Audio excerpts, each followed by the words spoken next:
ఓం శ్రీ మాత్రే నమః. ఛానల్లోకి స్వాగతం అండి. ఎవరు నమ్మినా నమ్మకపోయినా మీనరాశి వారి జీవితంలో జరగబోయేది ఇదే.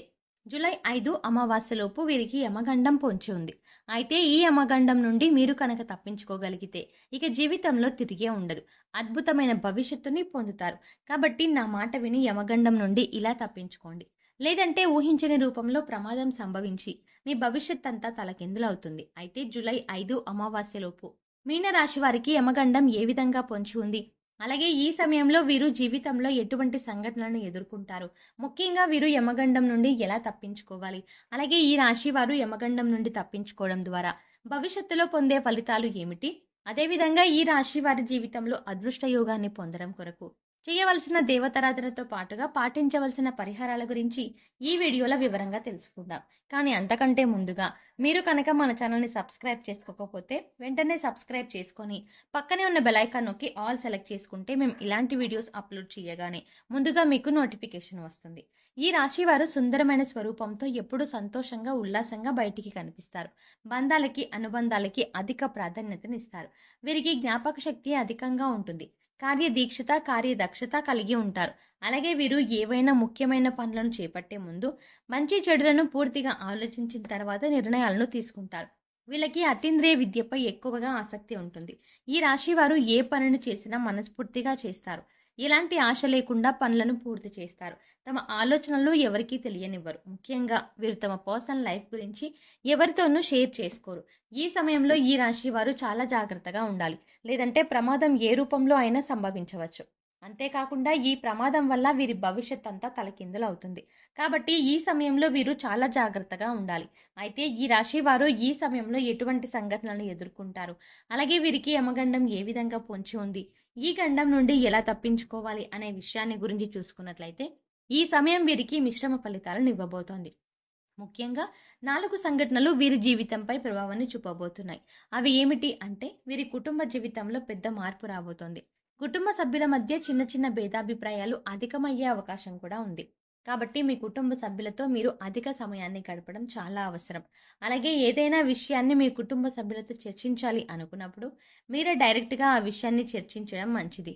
అలా కాకుండా మధ్యవర్తిత్వం ద్వారా ఏదైనా సమస్యను పరిష్కరించాలి అనుకుంటే అటువంటి సమస్యలు మరింత ఇబ్బందికి గురి చేస్తాయి. కాబట్టి ఈ సమయంలో మీరు కుటుంబ సభ్యులతో మాట్లాడే ఏ విషయాన్నైనా సరే మీరు వారితో డైరెక్ట్గా మాట్లాడండి. మధ్యవర్తిత్వం ద్వారా ఏ పనులను చెయ్యకండి. అలాగే ఈ సమయం ప్రేమికులకు అంతగా కలిసి రాదు. కాబట్టి ప్రేమ వ్యవహారాలకు దూరంగా ఉండడం మంచిది. అయితే ఎవరైతే వివాహ ప్రయత్నాలు చేస్తూ ఉన్నారో వారికి మాత్రం వివాహ యోగ్యం ఉంది. చేసేటువంటి వివాహ ప్రయత్నాలు కలిసి వస్తాయి. మీకు నచ్చిన వ్యక్తిని జీవిత భాగస్వామిగా పొందగలుగుతారు. అలాగే వైవాహిక జీవితంలో చిన్న చిన్న మనస్పర్ధలు ఉన్నప్పటికీ వీరి జీవిత భాగస్వామి వీరికి అన్ని విధాలా సహాయంగా ఉంటుంది. సంతానపరంగా శుభవార్తలను వింటారు. ముఖ్యంగా ఈ సమయంలో సంతానం ద్వారా సంఘంలో పేరు ప్రఖ్యాతలు పొందుతారు.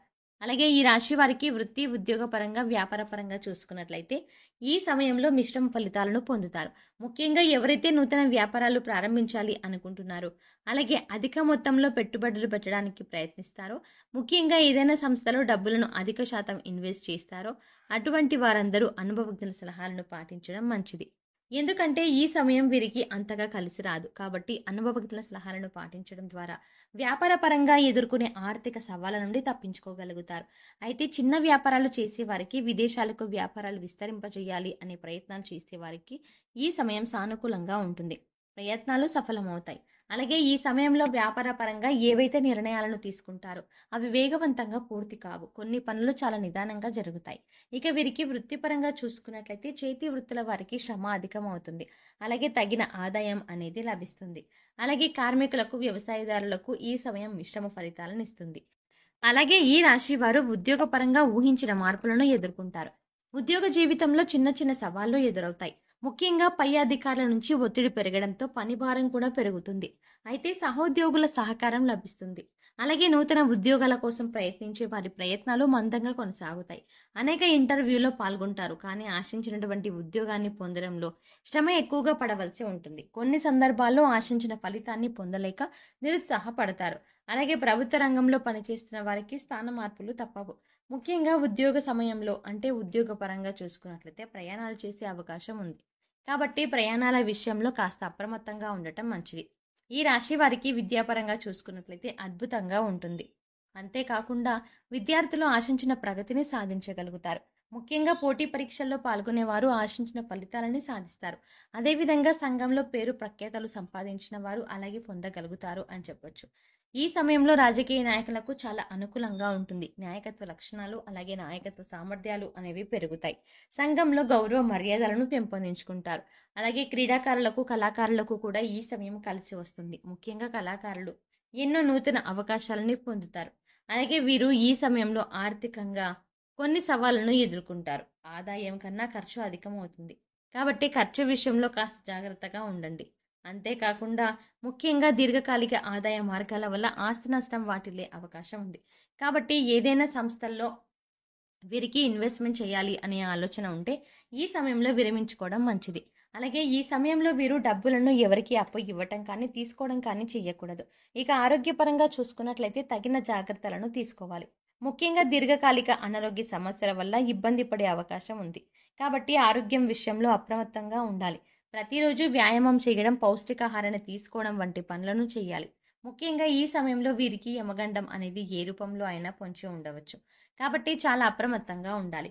ముఖ్యంగా దూర ప్రయాణాలు అలాగే ఈ విషయంలో తగిన జాగ్రత్తలను తీసుకోవాలి. అలాగే ఈ రాశి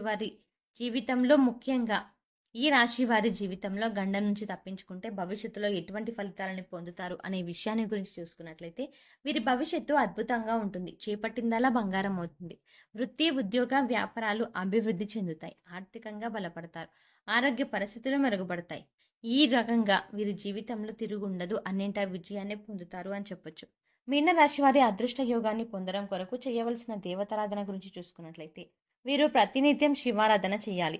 సోమవారం రోజున శివునికి పాలతో అభిషేకం చేయించడం ద్వారా శుభ ఫలితాలను పొందుతారు. వీరిపై ప్రతికూల ప్రభావం తగ్గుతుంది. అలాగే ఆదివారం రోజున కాలభైరవ స్వామి దేవాలయంలో అభిషేకాన్ని నిర్వహించి కాలభైరవ స్తోత్రాన్ని పారాయణం చేయాలి. అలాగే భగవానుని నమస్కరించుకొని ఆదిత్య హృదయాన్ని పఠించడం ద్వారా ఆయుష్ పెరుగుతుంది. అలాగే లక్ష్మీ గణపతికి తెల్లని పూలతో పూజ చేయాలి. అలాగే ఈ రాశి వారు గ్రహదోషాలు తొలగించుకోవడం కొరకు పాటించవలసిన పరిహారాల గురించి చూసుకున్నట్లయితే వీరు కుబేర కంకణాన్ని ధరించాలి. అలాగే రాజరాజేశ్వరి అష్టకం పారాయణం చేయాలి. శనివారం రోజున శనిదేవుణ్ణి పూజించి బెల్లం, నువ్వులు దానం ఇవ్వాలి. వీలైతే సాధువులు, సన్యాసులు, నిరాశ్రయులు, పేద పిల్లలు వంటి వారికి తోచినటువంటి సహాయం చేయడం లేదా అన్నదానం, వస్త్రదానం వంటివి చేయడం ద్వారా సత్వరమైన ఫలితాలను పొందుతారు. ముఖ్యంగా వీరు ఆహారంలో నల్ల శనగలు, మిరియాలు అలాగే నల్ల మిరియాలు ఎక్కువగా వినియోగిస్తే వీరికి జీవితంలో అంతా జీర్ణమవుతుంది. సో చూసారు కదండి, జూలై 5 అమావాస్యలోపు ఈ రాశి వారికి యమగండం ఏ విధంగా పొంచి ఉంది, ఈ గండం నుండి వీరు ఎలా తప్పించుకోవాలి, అదేవిధంగా వీరి జీవితంలో ఉన్న అదృష్ట యోగాన్ని పొందడం కోసం చేయవలసిన దేవతారాధనతో పాటుగా పాటించవలసిన పరిహారాల గురించి ఈ వీడియోలో వివరంగా తెలుసుకున్నాం కదా. ఈ వీడియో మీకు నచ్చినట్టయితే లైక్ చేయండి. అలాగే మీ ఫ్రెండ్స్ అండ్ ఫ్యామిలీ మెంబర్స్లో ఎవరైనా మీనరాశి వారు ఉంటే వారితో ఈ వీడియోని షేర్ చేసుకోవడం మాత్రం మర్చిపోకండి. మీరు కనుక మన ఛానల్ని ఇంకా సబ్స్క్రైబ్ చేసుకోకపోతే వెంటనే సబ్స్క్రైబ్ చేసుకొని పక్కనే ఉన్న బెల్ ఐకాన్ నొక్కి ఆల్ సెలెక్ట్ చేసుకుంటే మేము ఇలాంటి వీడియోస్ అప్లోడ్ చేయగానే ముందుగా మీకు నోటిఫికేషన్ వస్తుంది. ఇక మరో వీడియోతో మళ్ళీ కలుద్దామండి.